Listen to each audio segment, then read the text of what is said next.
que resgatar. A comissão deve ser composta por companheiros ou companheiras que têm as condições de fazer esse resgate da nossa história, do nosso compatriota que resistiram até a morte e, quer dizer, das injustiças que estão aí de pé.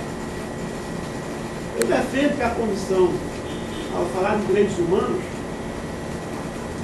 absorva a questão do compromisso atual com os direitos humanos daqueles que são, apesar de serem humanos, mas está, como hoje meu exemplo, conhece 1 bilhão de seres humanos no mundo, passa fome. E quando falo de direitos humanos, não falo de direitos humanos desses. Então tem que perguntar do de cima ou do de baixo.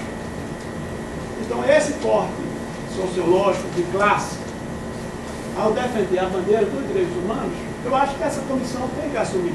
Porque os que morreram estavam lutando por essa concepção dos direitos humanos. Para construir uma nova sociedade, onde o trabalho, a distribuição da riqueza do trabalho seja solidária, seja socialista, seja comunitária, e não que favoreça quem já é privilegiado. Então esse critério, para mim, resolve, mesmo eu estando participando da comissão. Me sinto profundamente identificado com o nome da companhia Evita. Então me pediram o nome. Na discussão, eu participo desde a primeira reunião aqui, teve reunião aqui, tem 3 ou 4 nossos. Só as duas últimas, porque eu fui enterrar um tio que tem 99 anos, tinha 99 lá em Serra Talhada, e na última, na penúltima e na última, 2 tios foram acidentados aqui entre Limoeiro e Carpinho, gravemente. Um está com a coluna seccionada na restauração, e eu tive que fazer pedido no dia que foi uma última reunião. Só isso me impediu de estar nessa reunião.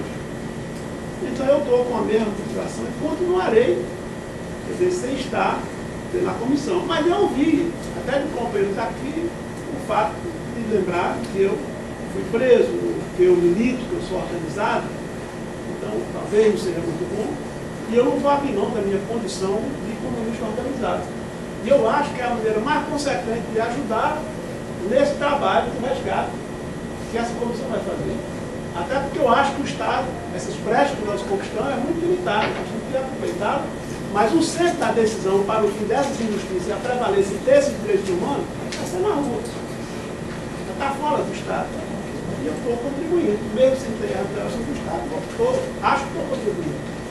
Então eu vou me sentir identificado profundamente com a presença da companheira Evita, que participa desse mesmo movimento que está lá. Eu só falei com 2 pessoas, mas com a intenção de apresentar um só nome, apesar de outros tantos nomes, quem foi candidato a alguma coisa na sociedade, e eu fui, e fui até bem votado, em 82, fiquei primeiro subsecretário federal, então não está sugerindo, mas achei e acho que a gente deve escolher uma quantidade pequena de companheiros para poder ter uma opção superior a uma maioria de eleitos, entre os nossos que nós representamos. Então, eu apresento uma companheira, foi objeto de reunião no Centro Cultural de Lisboa, e com o Pandolfo, que foi o presidente do comitê, quando a companheira foi vice-presidente, era o presidente do comitê. Foi o advogado e muitos outros companheiros aqui, mas ele sofreu um AVC e ainda se recupera, ele sofre bastante, então fisicamente não está em condições. E na conversa com ele disse, eu acho que Vitor é uma pessoa que eu me sinto representado. Então, eu acho que é justo que outros não sejam indicados, sejam trazidos como está sendo trazido aqui. Mas eu acho que se tem 9 nomes, dos quais nós vamos indicar 6, queremos que 6 sejam ouvidos nossos, eu penso que se a gente estender muito, termina favorecendo um corte grande. Eu fiquei pensando que se a gente concentra. E também pensei a condição dela ser uma mulher, acho que isso ajuda, porque a maioria dessa discussão seguramente será de homens. E olha lá, se não for só de homens. Essa nossa própria lista ela é de ser e qual o risco de ser só de homens? Então eu acho que pelo menos eu pensei nesse critério, mas não me considero mais defensivo, não. Eu estou no ofensivo, eu estou ofensivo para garantir aqueles companheiros que foram mortos, que foram perseguidos e não vamos abrir mão dessa questão. Estamos firmes. Estamos firmes. E para concluir, eu queria dizer aos companheiros o seguinte, essa fase que nós estamos vivendo é muito delicada. Porque se nós estamos vendo uma reanimação do movimento popular e dos companheiros que lutaram, que foram bastante injustiçados, e se reanimam, isso é muito bom. Por outro lado, Também nós vemos um acirramento por parte daqueles que foram responsáveis pelo golpe de 64, que estão em grande parte dentro do governo. Eu não tenho a ilusão, por exemplo, de que nossas discussões desse porte possam ser conversadas pela imprensa, filmadas, etc., porque eu tenho consciência dos limites desse espaço. E eu acho que, quando respeitei o limite legal daquele período, estou disposto também a continuar não respeitando. Porque se um povo se submete ao limite da sua Constituição, a lutar dentro dos limites da Constituição, pode ficar assim, vai ficar debaixo da vida inteira. Vai ficar subalterno a vida inteira. Então é por isso que eu acho que a gente deveria fortalecer a comissão com a luta da rua. Então o nosso comitê vai ter um papel muito importante para mobilizar e fazer com que a nossa comissão tenha condições de ir com certas coisas. E outra questão também que pensei, e também não indicar muitas pessoas, ou mais de um número, era o fato seguinte: primeiro, quem for indicado tem que saber que vai pegar uma missão muito difícil. Por exemplo, quem militou no período da resistência sabe que essa tática dos telefonemas anônimos na casa, com a mulher, com o filho, isso é a coisa mais comum. Isso é expediente do dia a dia. E agora tem e-mail. Aí então, você pega e bota um companheiro ou uma companheira com uma missão, que quando ele tem um telefonema, que vão pegar o filho, já fica apavorado, acabou, a reunião não tem mais reunião, não tem mais comissão. Então é preciso saber dessa realidade. É um enfrentamento de classe que está se passando na sociedade com uma tendência de afastamento dela. No Brasil não está, na Europa mostrando isso. Agora alguns acham que não.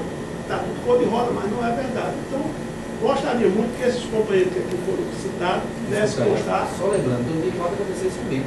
Exatamente. Em 2004. Exatamente. E podemos dizer que é uma disputa política absolutamente legal.